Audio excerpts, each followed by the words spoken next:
الأنبياء والمرسلين محمد وآله وصحبه أجمعين أما بعد.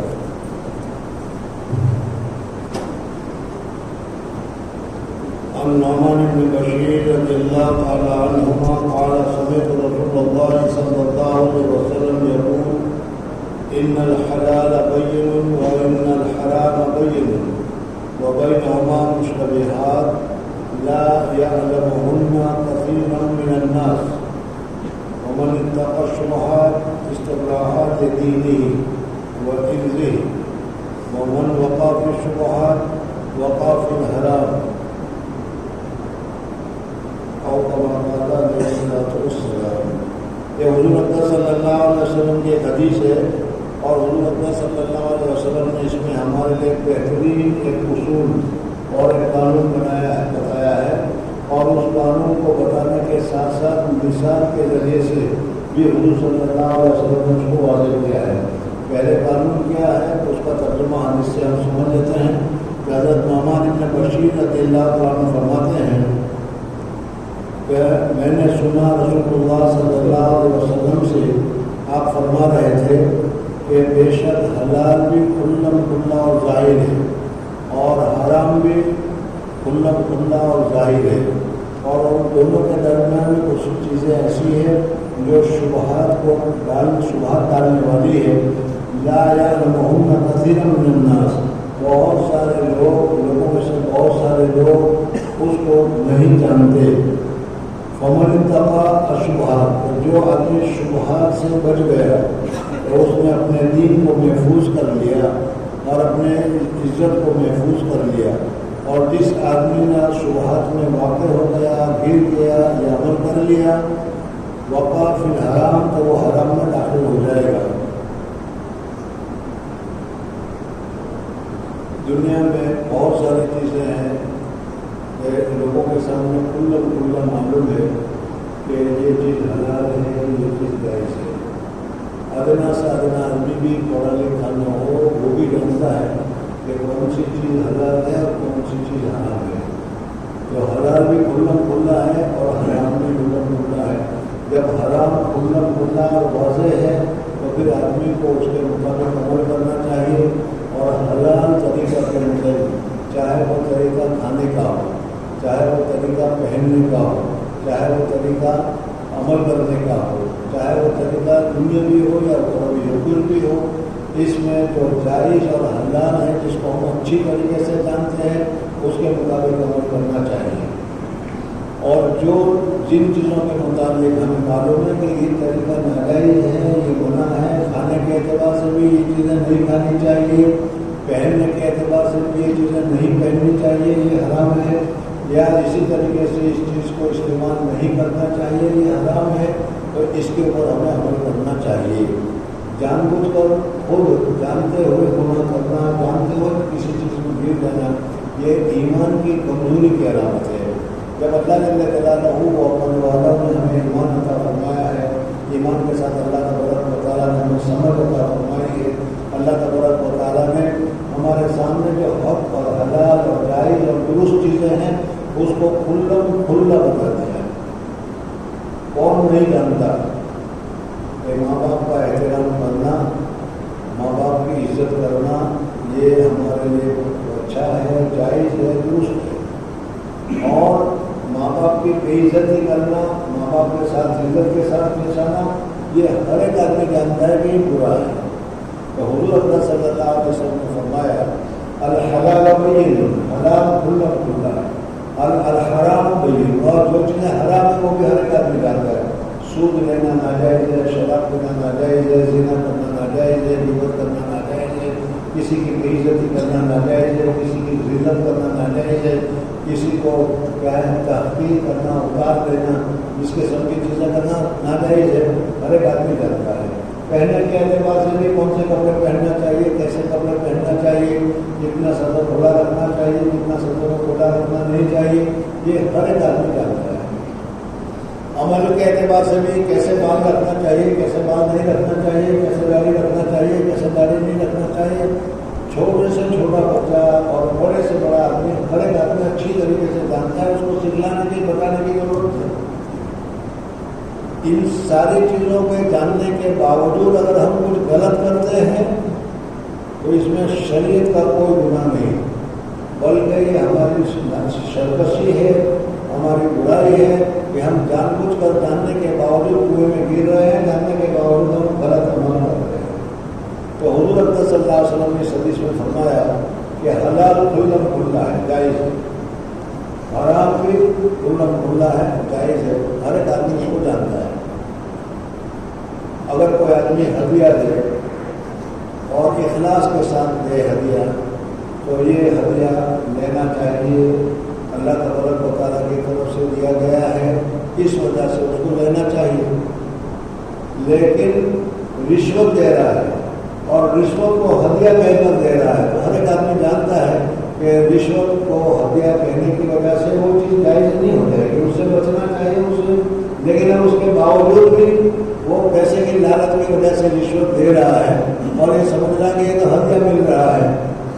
اور یہ درست نہیں ہے۔ تو حضور اکرم صلی اللہ علیہ وسلم نے پہلی بات فرمائی کہ حلال واضح ہے، ہر ایک آدمی جانتا ہے، حرام بھی واضح ہے، ہر ایک آدمی جانتا ہے، اس وجہ سے حلال کو عمل کرنا چاہیے اور حرام سے بچنا چاہیے، یہ بات تو یہاں پوری ہوئی۔ لیکن ان دونوں کے درمیان میں کچھ چیزیں ایسی ہیں کہ جس میں اس کو اصطلاح میں مشتبہات کہا جاتا ہے، شبہ والی چیزیں، شک والی وستو یعنی سب والی چیزیں ہیں کہ اب یہ جائز ہے کہ ناجائز ہے۔ عالم ہے وہ دیکھتا ہے کہ دلائل کے اعتبار سے میں دیکھوں، اس دلیل کے اعتبار سے یہ جائز ہونا چاہیے، لیکن دوسری بھی ایک دلیل ہے، اس دلیل کے اعتبار سے میں دیکھوں تو یہ ناجائز ہونا چاہیے۔ اور شریعت نے کوئی صاف حکم اس میں نہیں بیان کیا، اگر صاف حکم بیان کیا ہے تو الحلال بین میں داخل ہے، الحرام بین میں داخل ہے، لیکن یہاں پر شریعت نے اس کے متعلق حکم بیان نہیں فرمایا ہے۔ ایسے وقت میں ہمیں کیا کرنا چاہیے؟ بازار میں گئے، کوئی چیز وہاں بک رہی تھی اور اچھی بھی تھی، ٹیسٹی بھی تھی، مزیدار بھی تھی، کھانے کا جی بھی چاہ رہا ہے، لیکن جب خریدنے کے لیے گئے تو پھر دل میں شک پیدا ہوا کہ پتہ نہیں یہ جائز بھی ہے کہ ناجائز، غیر مسلم کے یہاں کا ہے یا غیر مسلم طریقے پر بنایا ہوا ہے، ناجائز ہونا چاہیے، یا پھر نہیں پھر بھی ہو یہ تو جائز ہے، درست ہونا چاہیے۔ لیکن اب کوئی صاف دلیل نہیں ہے کہ جس کی وجہ سے پتہ چلے کہ یہ حلال ہے یا حرام ہے، تو ایسے وقت میں کیا کرنا چاہیے وہ حضور اکرم صلی اللہ علیہ وسلم نے اس حدیث میں بیان کیا ہے۔ ایسے وقت میں ذرا سا بھی شبہ پڑ جائے، شک پڑ جائے، کھانے کی چیز ہو، پہننے کی چیز ہو، ذرا سا بھی اس میں شک پڑ جائے تو اس شک کی وجہ سے اس کو چھوڑ دینا چاہیے، استعمال نہیں کرنا چاہیے۔ اگر ایسا ہم نے کیا تو ہم نے اپنے ایمان کی حفاظت کی، اپنے اعمال کی حفاظت کی، حضور صلی اللہ علیہ وسلم کی تعلیمات کی حفاظت کی، تفصیل ابھی آگے آئے گی۔ لیکن اگر یہ سمجھا کہ کچھ نہیں سب کھا رہے ہیں تو چلو ہم بھی کھا لیں تو کیا ہو گیا، اور عام وطن ایسی چیزوں کے متعلق جو بازاروں میں ملتی ہے، دکانوں میں ملتی ہے، کسی جگہ پر ہوتی ہے، اور ہم کسی جگہ پر گئے اور کیا بھوک لگی ہوئی ہے تو اس صورت میں ہم یہ انتظار نہیں کریں گے کہ یہ حلال ہے کہ نہیں ہے، دیکھیں گے نہیں، غور کریں گے نہیں۔ حالانکہ حضرت کو معلوم ہے کہ اصحاب کہف 300 سال سے زیادہ اللہ تبارک و تعالیٰ نے ان کو سلائے رکھا، اور پھر جب وہ بیدار ہوئے اور بیدار ہونے کے بعد انہوں نے بھوک محسوس کی، اس لیے کہ اللہ تبارک و تعالیٰ نے ہمارا جسم جو بنایا ہے، آٹے سے بنایا ہے، اس کو مادے کی کھانے کی ضرورت پڑتی ہی ہے، بغیر کھانے کے اس کا کام نہیں چلتا۔ تو اصحاب کہف جب بیدار ہوئے تو سب سے پہلے ان کو بھوک لگی۔ قرآن پاک میں سورہ کہف میں پڑھتے ہوں گے، اس میں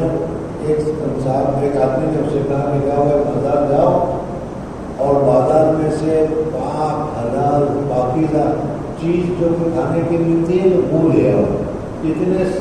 سال کے بعد بھی بھوک لگی ہوئی ہے، لیکن انہوں نے سب سے پہلے یہ سوچا کہ پاک چیز ہونی چاہیے، حلال چیز ہونی چاہیے، حلال چیز کھانی چاہیے۔ بزرگ اور دوستوں، کسی کو شرم میں ڈالنا مشروط نہیں ہے، لیکن اپنی جو حالت میں دیکھ رہا ہوں اس سے یہ ہے کہ ہم اس وقت میں ایسی حالت میں جب ہم مبتلا ہو جاتے ہیں تو اس وقت نہ حرام کو دیکھتے ہیں نہ حلال کو دیکھتے ہیں، صرف اپنا پیٹ بھرنا ہمارا۔ ایک مرتبہ یورپین یونین کی میٹنگ تھی، اس میٹنگ میں گیا تھا، وہاں یہ مسئلہ ہے کہ یہ جو مرغیاں ہیں یہ گوشت جو ہے اس کو کھانا جائز ہے کہ نہیں ہے، کس طریقے سے سبب کرتا ہے، لمبا مسئلہ ہے۔ لیکن ایک مولانا نے وہاں تقریر کی، اس تقریر کا ایک جملہ مجھے بہت مذاقوں میں بھی تم کو بتا رہا ہوں کہ میں فلاں جگہ پر گیا، وہاں پر ایک یہودی رہتا تھا، 10 سال میں اس کے ساتھ رہا ہوں، لیکن اس یہودی نے کبھی شبہ والا گوشت نہیں کھایا، بغیر گوشت کے 9 یا 10 سال تک وہ سبزی کھاتا رہا۔ اور دوستوں، ہم میں سے اگر کسی کو ایسا موقع آ جاتا ہے تو کہتے ہیں کہ بھائی چالے بالکل چالے بہت کرو، میں نے اگر کسی ملک کی رکھا ہو، یہ ہماری حالت ہے۔ حالانکہ حضور اکرم صلی اللہ علیہ وسلم فرمایا کہ الحلال بین والحرام بین وبینہما مشتبہات، اس کے درمیان کچھ شبہ والی چیزیں ہیں، پتہ نہیں جائز ہے کہ ناجائز ہے۔ آپ لوگ بازار میں جاتے ہوں گے تو بہت ساری چیزوں کے متعلق دل میں خیال آتا ہوگا کہ یہ کھانا جائز ہے کہ نہیں، یہ لینا جائز ہے کہ نہیں، اس خریدنے کا کپڑا جائز ہے کہ نہیں، یہ چیزیں جائز ہے کہ نہیں، اس کو کیا کرنا چاہیے۔ لیکن ہم اس وقت میں کہتے ہیں چلسی چلیں،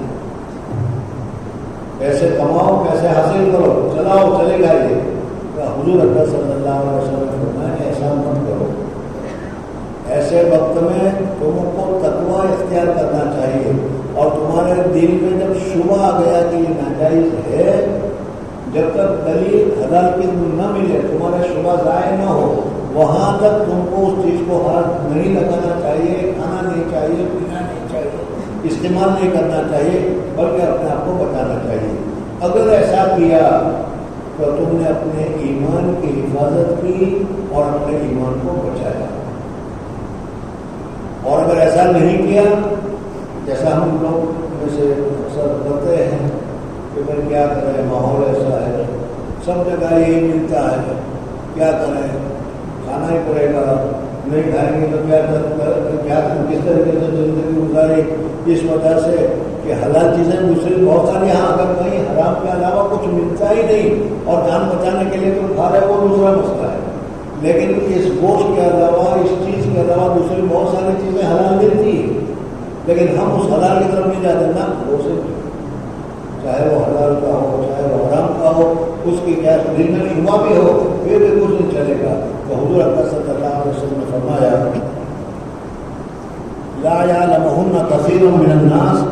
فمن اتقى الشبہات، جو شبہات سے بھی بچا، ایسے وقت میں شبہ سے بچنا چاہیے۔ تو اس نے اپنے دین کی حفاظت فرمائی، اور جو شخص کے شبہات میں گر گیا، شک ہے، شبہ ہے، پھر بھی کچھ نہیں چلے گا، کوئی اس کی بات نہیں، یہ تو شبہ ہے نا، سب کھائے رہیں گے، ٹیسٹی ہے نا، لذت آ رہی ہے نا، یہ سمجھ کر شبہات میں وہ گر گیا اور اس کو کھا لیا، وقع فی الحرام، تو وہ حرام میں داخل ہو جائے گا اور حرام چیز کا کرنے والا قرار دیا جائے گا، اور جو اپنے حرام کرنے والا ہوگا وہ اللہ تبارک و تعالیٰ کے ناپسندیدہ ہے، وہ اپنی گنہگار ہے۔ حضور اکرم صلی اللہ علیہ وسلم نے ایک مثال بیان فرمائی، ایک چرواہا ہے، بیلوں کو چرانے والا، بکریوں کو چرانے والا، جس کو ہم اپنے اصطلاح میں چرواہا، اردو میں چرواہا کہتے ہیں، وہ اپنے بکریوں کو چرا رہا ہے کسی چراگاہ پر لے جا کر۔ اگر وہ بڑا فیلڈ ہے، بڑا میدان ہے، اور اس میدان میں لے جا کر وہ بکریوں کو چرا رہا ہے تو وہ ساری بکریاں محفوظ رہیں گی، لیکن اگر وہ حدود کو کنارے پر چلا رہا ہے تو اس صورت میں بعض مرتبہ ایسا ہوگا کہ وہ بکری چلتے چلتے دوسرے کی فیلڈ میں، دوسرے کے مقام میں، دوسرے کی جگہ میں داخل ہو جائے گی اور وہ چلنا شروع کر دے گی۔ تو اسی طریقے سے حضور اکرم صلی اللہ علیہ وسلم نے یہاں ہمیں بتایا ہے کہ ہمیں جو عمل کرنا ہے تو حلال، طیب، پاکیزہ، صاف ستھری چیزوں کو استعمال کرو، اور اسی کے کھانے کے لیے ہو، پہننے کے لیے ہو، ہو، ہر چیز میں اس کا اہتمام رکھو کہ حلال اور جائز طریقے کے اوپر عمل کرو۔ اگر ایسا نہیں کرو گے، شبہات میں پڑ جاؤ گے، تو اس بکری کی طرح جو کنارے پر چل رہی ہے، چلتے چلتے دوسرے کے کھیت میں داخل ہو گئی، اسی طریقے سے تم بھی چلتے چلتے اس میں داخل ہو جائے گے۔ آج بہت سارے مسائل ہیں دنیا میں، یہاں پر بھی ہے، انگلینڈ میں بھی ہے، ہندوستان وغیرہ میں بھی ہے، اور بہت سارے مسائل کے خلاف، جیسے آپ حضرات نے سنا ہوگا کہ نماز کے اوقات کے سلسلے میں، عید کے سلسلے میں، خود انگلینڈ میں ہم دیکھتے ہیں کہ مرد عید کرتا ہے ایک دن اور عورت عید کرتی ہے دوسرے دن، ایک ہی کرتے ہیں۔ وہ اس وجہ سے کہ وہ مسائل میں اختلاف ہو گیا وہاں پر، اور چلسی چلے گا بس اس چلسی میں ہوگا۔ اگر چلسی نہ ہو، نہیں بھائی صحیح اور حق بات کو لینا ہے، جائز ہے تو جائز ہے، ناجائز ہے تو ناجائز ہے، اور اگر شبہ والی ہے تو چھوڑ دو اس کو۔ ابھی اس میں تو یہی حکم دیا گیا ہے کہ چھوڑ دو اس کو اختیار مت کرو، اپنے ایمان کو بتانا ہے تو اس طریقے سے کرنا ہوگا۔ تو حضور اکرم صلی اللہ علیہ وسلم نے فرمایا، اور راعی جانور کو چرانے والے کے معنی جو چراتا ہے سرحد کے ارد گرد، قریب ہے کہ وہ چرنے کے لیے جانور چلا جائے۔ اور اسی طریقے سے جیسے دنیا میں ہر ایک آدمی کی اپنی اپنی زمین ہوتی ہے، اپنی اپنی حد ہوتی ہے، اپنی اپنی لمٹ ہوتی ہے، اپنی اپنی باؤنڈری ہوتی ہے، اسی طریقے سے اللہ جل جلالہ و والوں نے بھی شریعت میں ہر باؤنڈری اور کیا ہے لمٹ کو مقرر کر رکھا ہے۔ یہ جائز ہے، یہ ناجائز ہے۔ جیسا کہ لکل ملکن ہیمن، ہر بادشاہ کے لیے بارڈر ہوتی ہے۔ اللہ وَإِنَّ حِمَ اللَّهِ مَحَارِمُهُ، اللہ تبارک و تعالیٰ کی بارڈر کیا ہے؟ حرام چیزوں سے بچنا۔ اللہ تعالیٰ نے بتا دیا کہ یہ چیزیں حلال ہیں، یہ چیزیں حرام ہیں۔ دنیا میں ہر چیز میں دیکھو گے اللہ تبارک و تعالیٰ نے، وہ تو قادر مطلق تھا، اللہ تبارک و تعالیٰ مالک ہے، قادر مطلق ہے، نام دے۔ اگر وہ کہہ دیتا کہ بھائی بالکل کچھ کھانے کا نہیں، روزہ رکھو 3 دن کے لیے اور 1 دن بھی کھانے کا نہیں، وہ ہمیں کرنا پڑتا، مالک کا حکم ہے یا نہیں؟ اللہ تبارک و تعالیٰ نے یہ نہیں کیا، وہ جانتا تھا کہ یہ میری جو بندے ہیں، میری جو مخلوق ہیں، وہ کھانے کے بغیر ان کا بدن رہ ہی نہیں سکتا، پانی کے بغیر یہ زندہ رہ ہی نہیں سکتے۔ اس لیے اللہ تبارک و تعالیٰ نے کھانے سے منع کیا، پینے سے منع کیا، لیکن مطلقاً منع نہیں کیا، بلکہ یہ کہا کہ جائز طریقے پر کھاؤ، جو چیز جائز ہے اس کو کھاؤ، جو ناجائز ہے اس سے بچو۔ اگر تم میرے محبوب بندے ہو تو میری بات مانو گے اور ناجائز چیزوں سے بچو گے۔ انسان کو جمع کرنے کی طبی طور پر ضرورت ہے، کھانے کی ضرورت ہے، پانی کی ضرورت ہے، اس طریقے سے ضرورت ہے۔ اللہ تبارک و تعالیٰ اس کو بالکل بند کر دیتا، جیسے موجودہ زمانے میں برہمچاری لوگ ہوتے ہیں کہنے کے، لیکن وہ کہتے ہیں کہ ہم برہمچاری ہیں، یعنی بالکل کچھ جمع وغیرہ نہیں کریں گے۔ یعنی اس طرح سے جو چیز اللہ تبارک و تعالیٰ نے جائز قرار دی ہے وہ بھی نہیں کرتے، لیکن وہ نقصان میں جاتا ہے۔ بہت سارے واقعات ہیں جو کیا ہے، چاہے وہ چرچ کے ہوں، چاہے دوسری جگہ کے ہوں، اس میں چیزیں ہوتی ہیں۔ تو اللہ تبارک و تعالیٰ نے ان چیزوں سے جو تمہارے لیے لازم ہے، ضروری ہے، تمہاری طبیعت چاہتی ہے، ان سب کو اللہ تبارک و تعالیٰ نے رعایت کی اور کہا کہ اتنا جائز ہے اور یہ ناجائز ہے، جائز کرو، ناجائز کو مت کرو، کھاؤ جو چیز حلال ہے خوب کھاؤ، کچھ اس میں گناہ نہیں، اور حرام چیز چاہے کتنی ٹیسٹی ہو لیکن ایک لقمہ بھی اس کو مت کھاؤ، اگر ایک لقمہ بھی کھائے گا تو اس سے جو خون پیدا ہوگا وہ کیا ہے، جہنم میں جانے کے زیادہ قابل ہوگا۔ تو اللہ جل جلالہ نے ہمارے اوپر کرم فرمایا ہے، سونے میں ہو، کھانے میں ہو، پینے میں ہو، ہر چیز میں ہم جانتے ہیں کہ اللہ کا بات کرنے میں بھی اللہ تبارک و تعالیٰ نے جائز بات کرنے کی اجازت مرمت فرمائی اور ناجائز چیزوں سے روک دیا۔ تو اسی طریقے سے اللہ تبارک و تعالیٰ کا بارڈر اس کی محرم چیزیں ہیں، ناجائز چیزیں ہیں۔ اور پھر اس کے بعد حضور اکرم صلی اللہ علیہ وسلم نے اس چیز پر عمل کرنے کے لیے کہ آدمی ہر وقت حلال کا خیال رکھے، کہ یہ چیز جائز ہے کہ نہیں، اور یہ چیز جائز ہے یا ناجائز ہے یا حرام ہے، یہ ہمیں نہیں کرنا چاہیے، یہ ہمیں کرنا چاہیے۔ علم تو ہے، جیسے شروع میں بتایا ہر ایک آدمی کو علم ہے کہ جھوٹ نہیں بولنا چاہیے، لیکن اس کے باوجود جھوٹ بولتے ہیں۔ ہر ایک آدمی کو معلوم ہے کہ حرام کھانا نہیں چاہیے، حرام کمانا نہیں چاہیے، لیکن ہم حرام میں گر جاتے ہیں۔ اب اس سے بچنے کا کیا طریقہ ہے، اس کو حدیث پاک میں آگے بتایا